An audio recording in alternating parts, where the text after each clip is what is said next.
Okay guys, so Q&A number 2 here.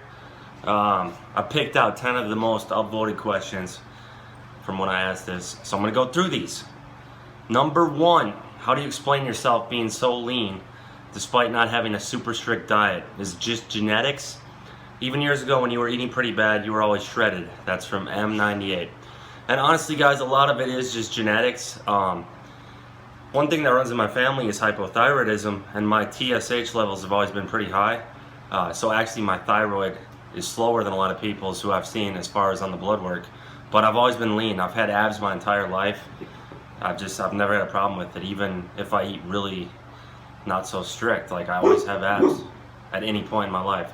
And it's not a struggle for me to stay lean. Some guys have that. So it's like, I have long arms, I'm good at deadlift, I can stay lean naturally, but I suck at bench. So, and my hands are small, which makes it harder to grip the bar and hook grip and all that stuff. So everybody has like genetic advantages and disadvantages. You see the guys who are stockier, who carry more fat, they have the shorter arms. You know, some of those guys make the best power lifters. Eddie Cohn has like a stockier type of build, and he was a great power lifter, but he's not necessarily the leanest guy. So as far as diet, I don't eat pure garbage anymore like I used to, but I'll eat my ice cream and chips and everything, as I went over in the last video. And it really is just genetics. Like, I'd be lying to you if I said it was anything else. Number 2, how do you manage to pay the bills and get all of your supps and food paid for all while having a girlfriend? Essentially, do you budget or are you frugal? Does being sponsored pay the bills well enough, or does having a YouTube channel and having online clients provide your financial needs? That's from Hardcore Barbell. So basically, let me see it one more time. This is a loaded question. I am extremely frugal is the main thing. And this ties into a question that I'll answer later on. I don't want anything. Like, I talked about this a little bit in the last video. There's nothing I really want. Like, I don't go out there and say, oh, I want this car, I want these, you know, I want this, I want that. I don't want anything. So I don't spend a lot of money. I probably spend like $10 a day on food, 10 to 15, that's it. As far as being sponsored does not pay the bills at all. Being sponsored is like a bonus, and literally I'd say 1 to 2% of sponsorships actually pay money. So Animal pays me, but it only amounts to like a couple $1,000s a year. So it's like no one can make a living off a couple $1,000s. That's just a bonus. So being sponsored is not the end all be all. Obviously it's more sponsorship. The good thing with sponsorships is it gets your name out there. It's a marketing thing. So what you're really going for with a sponsorship, you're never going to get paid a lot. It's not like that, unless you're like that top 0.001%, like Brian Shaw or something. He probably gets paid a decent amount from Mark Bell and other companies, Redcon. But what you get from the sponsorship is basically they're showcasing you to a large amount of people. That's what it comes down to as far as that. YouTube pays like nothing. So YouTube, I could probably make I make about $1,000 a year off YouTube ads, ad revenue.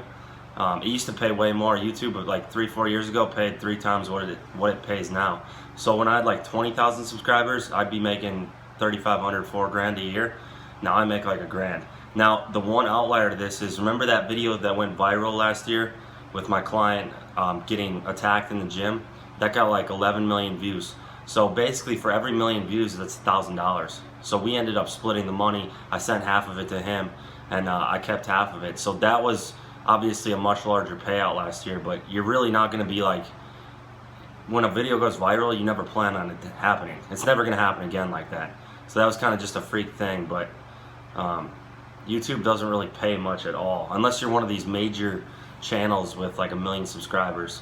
So like Bradley Martin and stuff, he's probably making a few $1,000s a month off YouTube, and Larry Wheels and stuff like that, but it's rare. You have to really have a huge following.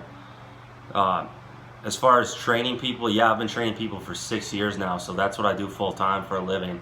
And actually the demand has gotten much higher than ever, so I'm having to like turn people away and waitlist people, because my retention rate's very high as well. Like, people don't leave. And if you notice, I don't really ever advertise coaching, because I retain like most of my clients. They never go anywhere, so the demand is so high, I don't need to advertise. And I see a lot of like startup overnight coaches come out, or someone will have a good meet and they'll be like, oh, I'm coaching, but it's like, I've been doing this 6 years full time, and it's a lot of work if you do it the right way. So, you know, I never hate on coaching because obviously that's what I do, but there's a lot of bad coaches and there's some good coaches. It's just a matter of finding them. But that is how I make a living. Let's see what we got here. Number 3, do you mess with CBD? And that's from that feel when know you.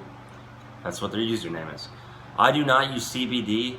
CBD, I'm not sold on it. Like, I know everybody's jumping on the Herbstrong bandwagon, and everyone and their mother is sponsored by Herbstrong, but I'm just not sold on it. Like, the recovery cream I used on my elbow, and I felt like it helped a little bit as far as alleviating aches and pains in my elbow. So I've tried it, and I feel like that worked okay, but I'm not really sold on that kind of stuff. I don't know. I'm not big on marijuana and CBD and all that. But I think it does work. I'm not like hating on it. It's just not my thing.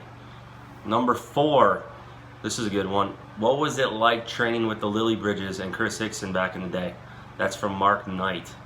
So basically, the Lilliebridges and Chris Hickson lived about 2.5 hours, no, actually probably 2 hours south of me. I was in Madison, Wisconsin, and they were in Aurora, Illinois. And we had some gyms back in the day. Pro Gym was the most notable. Jacked Hardcore Gym was another one.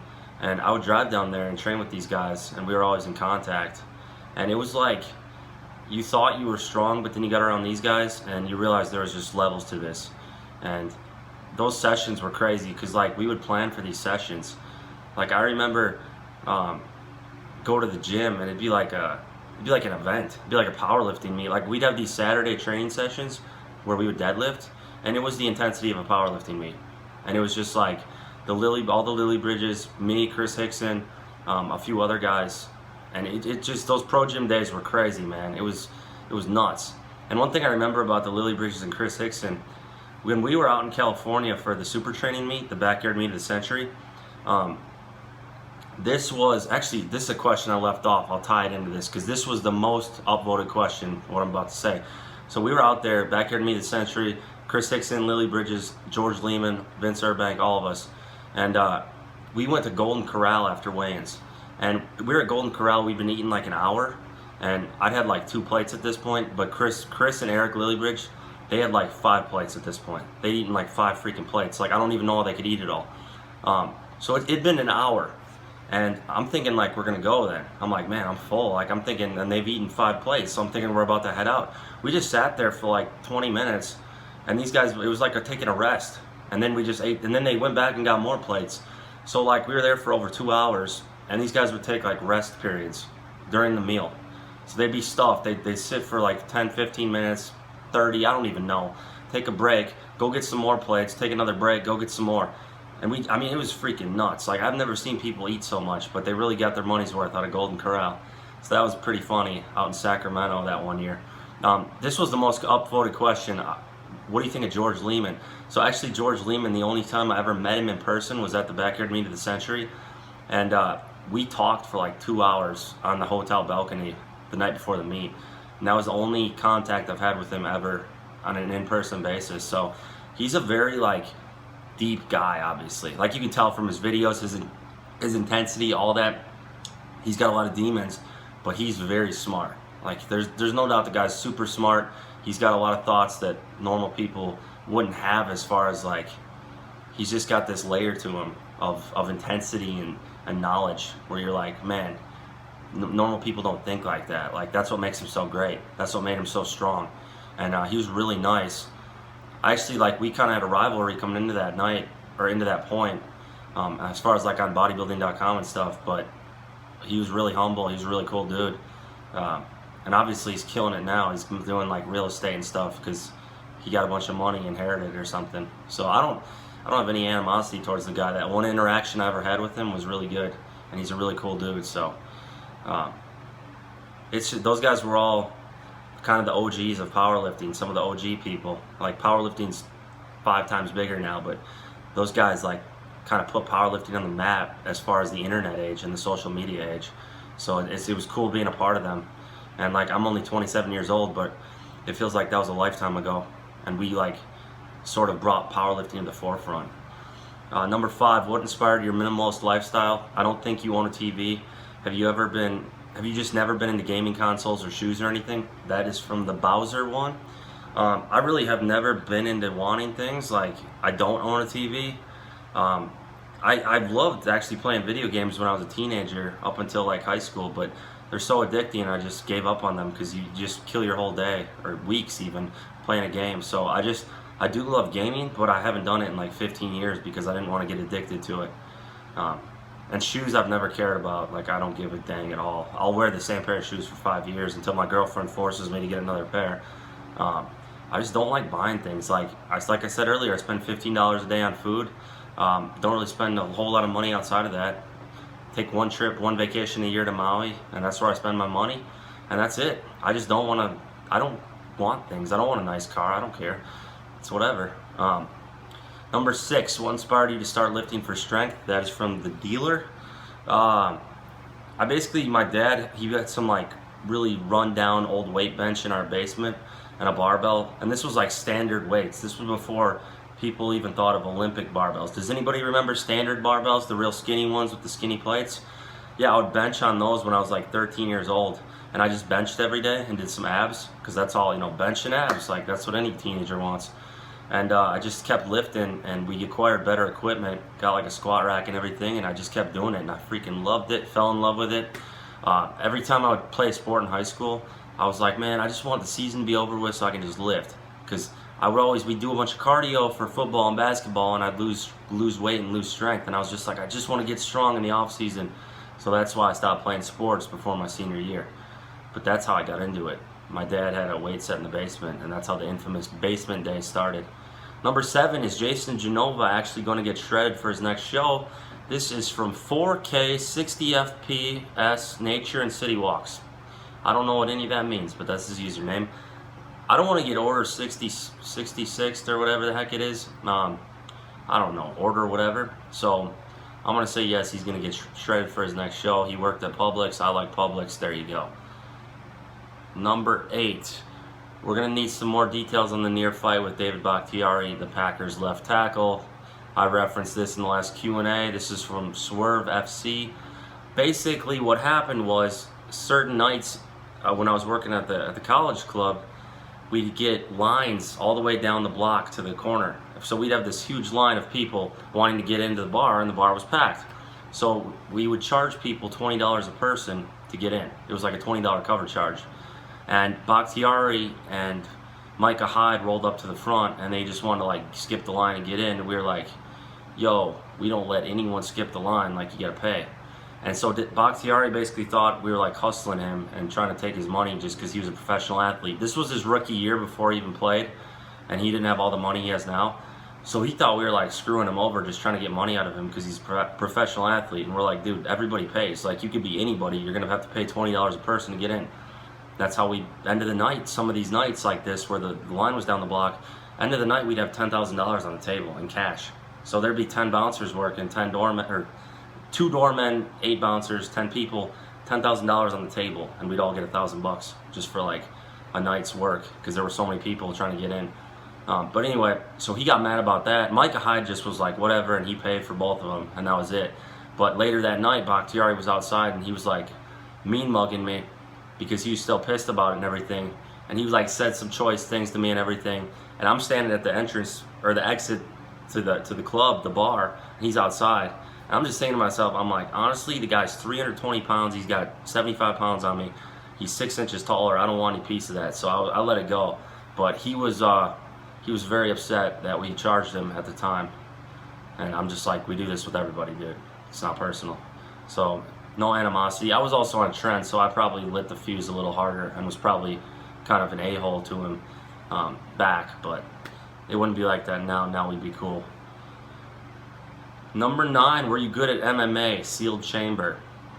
I didn't really do MMA for that long, guys. That's the thing people don't realize. I did it for like 3 months, and I did it really hard for those 3 months. Like, I'd train for 6 hours a day and lift, and I would like walk the 3 miles to MMA and back. So I was like walking 6 miles a day, freaking training for 6 hours and lifting, and I'd wake up at like 6 a.m. But I literally burned out because I was going way too hard. Like I wanted to be really good, so I was going 100 miles an hour, but it wasn't sustainable. So I wasn't really good, because what you realize with MMA, once you get into it, you get your butt whooped by anyone and everyone who's been trained longer, no matter their size. And at that point you realize you really can't fight, and it's all in your head, and just because you're strong you could still get killed out there. And that's what you figure out, and it kind of scares you. You're like, wow, I could really get messed up, and even by someone who's 70 pounds lighter than me. And there's this guy I used to train with, and he was a 145 featherweight, so he probably walks around at like 160. And his name is Alex Gilpin. He just lost to Lance Palmer, who's like one of the best featherweights in the world. And he's 12-2 overall. And he used to like choke me out every single day with these front chokes, because he just was a beast. So it makes me feel better that he's like really good now, but he got the best of me. And then like, if you're not used to sparring, the first few times you spar, you just freeze up. Like you stop throwing your hands, because you're just like in defense mode and covering up, because you just it's like your body goes into shock. So I wasn't good. Like I did enjoy jiu-jitsu a lot more than Muay Thai, because Muay Thai tired the heck out of me. And in some regards, this is what they told you not to do, but you could almost overpower people in jiu-jitsu with strength if they weren't that good. But if they were good, they'd freaking grab your arm in a second if you let it, put it out there. So I just didn't enjoy it as much as lifting. Like I was getting way too weak, so I kind of stopped doing it. Number 10, last question of the day. What would you say is the best blast for strength gains with also keeping long-term health in mind? That's from Horsepower. The thing you gotta realize, guys, this actually ties into that second question where the guy thought like supps cost a lot. Supps don't cost a lot, dude. And I'm only doing like one cycle a year because I want to stay as healthy as possible.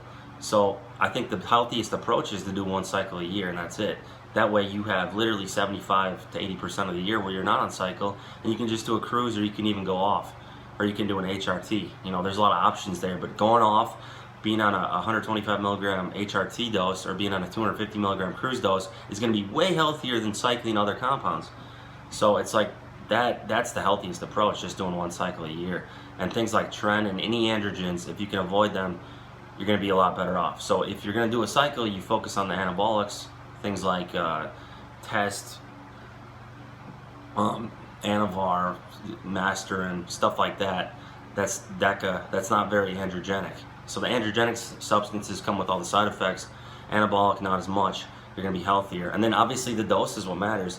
People nowadays are going crazy with the doses, and it's like that's what gets you. So the prolonged period of time being on things and then the doses, that's what makes things so dangerous. If you take 80% of the year and you're just doing like a cruise, you're going to be a lot better off. And then at the same time, when you do go on cycle, you won't need as much because your body's more sensitive. You're going to be a lot healthier.